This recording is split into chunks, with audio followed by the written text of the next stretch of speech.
नमस्ते मंडळी, स्वागत आहे तुमचं आपल्या रितिशा बर्ड्सवर. तर चला, आज आम्ही ट्रॅव्हलिंग ब्लॉगची सुरुवात करत आहे. आमचा पहिला ब्लॉग आहे आणि आम्ही देहू गावला निघालो आहे. तिथे तुकाराम महाराजांची समाधी आहे. तर जाताना आम्ही आमच्या भाचीला पण घेणार आहे, शौर्याला. तिला पिकअप करून मग आम्ही तुकाराम महाराजांच्या समाधी मंदिर, गाथा मंदिरात जाऊन आमच्या ब्लॉगची सुरुवात करणार आहे. तर चला मग आपण सुरुवात करूया. माझ्या संग माझी बायको, छोटी मुलगी क्रिश्वी आणि ही रितिशा. रितिशा ऐकर येताल. हाय. चला हाय. चला तर मग सुरुवात करूया आपण आपल्या पहिल्या व्लॉगला.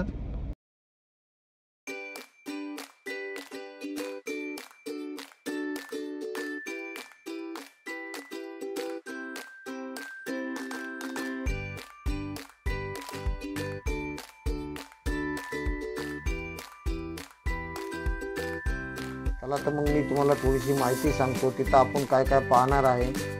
गाथा मंदिर, इंद्रायणी नदीचा किनारा, जिथं तुकाराम महाराजांची गाथा विसर्जन केली ते ठिकाण पाहणार आहे आपण. तिथं तुकाराम महाराजांचं मूळ घर सुद्धा आहे. आता आलो आपण आहे देहू गावामध्ये. हे बघा, देहू गावाची ही कमान आहे. इथून आपल्याला मंदिराकडे जाण्यासाठी 5 मिनिटाचं अंतर लागेल. जाताना रस्त्यामध्ये आम्हाला वारकरी सुद्धा भेटले होते. वारकरी इतकं सुंदर भजन गात होते ना, त्यांचं भजन ऐकून मन एकदम तृप्त झालं होतं आमचं.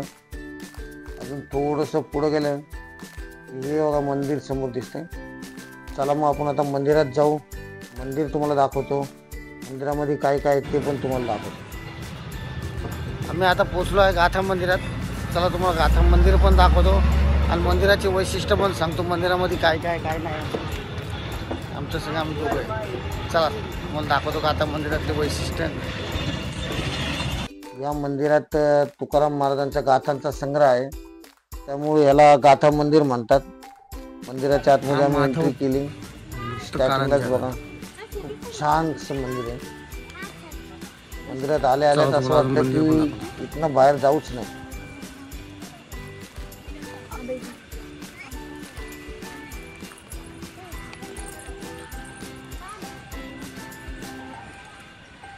ही गाथा मंदिर इंद्रायणी नदीच्या किनारी आहे.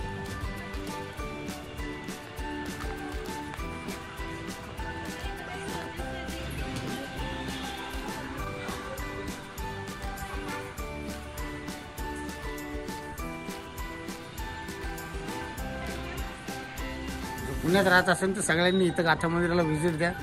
खरंच खूप छान मंदिर आहे.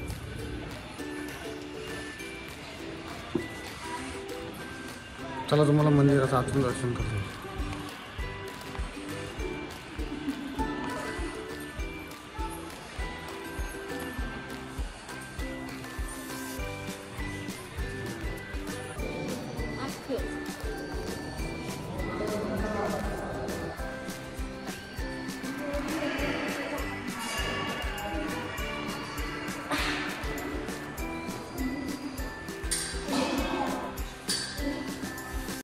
मंदिराच्या आतमध्ये व्हिडिओ काढणं अलाउड नसल्यामुळे आम्ही थोडं बाजूला येऊन व्हिडिओ काढत थांबलो. मग तिथं आम्ही छान छान फोटो काढले.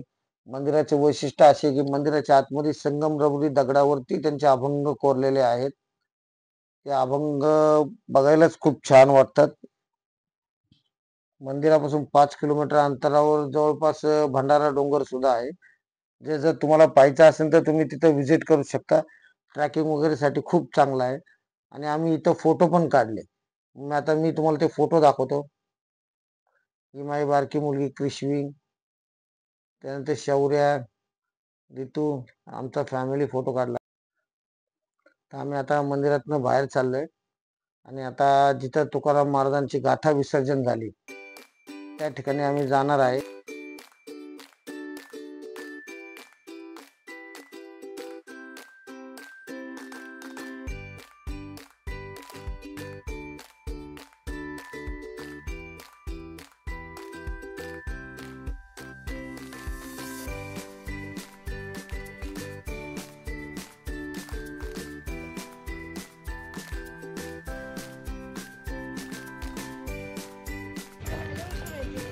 चला आता तुम्हाला आता इंद्रायणी नदी बी दाखवतो, तिथं तुकाराम महाराजांची गाथा बुडवली ती जागा बी दाखवतो. तर आम्ही सगळे तिकडे चालवले चालत चालत इंद्रायणी नदीच्या किनारी. तिथं महाराजांची गाथा बुडवली होती. इथं कसं वाटलं मंदिर? प्रसन्न वाटलं. चला आता इथनं खाली उतरू आपण, जाऊ तुकाराम महाराजांच्या गाथा म्हणते. तिथं गाथा बुडवली आणि ही इंद्रायणी नदी तुम्हाला ती पण जाता तुम्ही.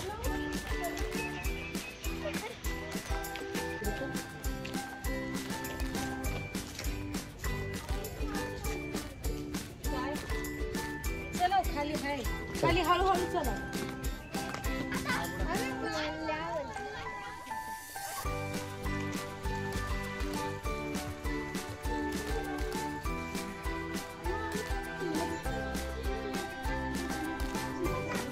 इथंच मंदिरात तुकाराम महाराजांची गाथा बुडवली होती. ही नदी दिसते तिथे. तर महादेवाचं मंदिर सुद्धा आहे.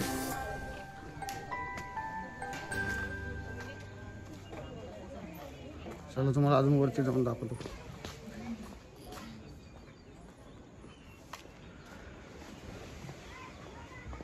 हे बघा ही नदी. टाईम भेटला तर परिवारासंग अवश्य या ठिकाणी तुम्हाला खूप छान अनुभव येईल. फोटो बी चांगले चांगले काढता येतील आणि टाईम बी जास्त लागणार नाही तुम्हाला आणि गर्दी बी नसती. तर सकाळी तुम्ही लवकर या. तर मी माझा ब्लॉग इथेच संपवतो. पुढच्या ब्लॉगसाठी तुम्ही चॅनलला सबस्क्राईब करा, शेअर करा.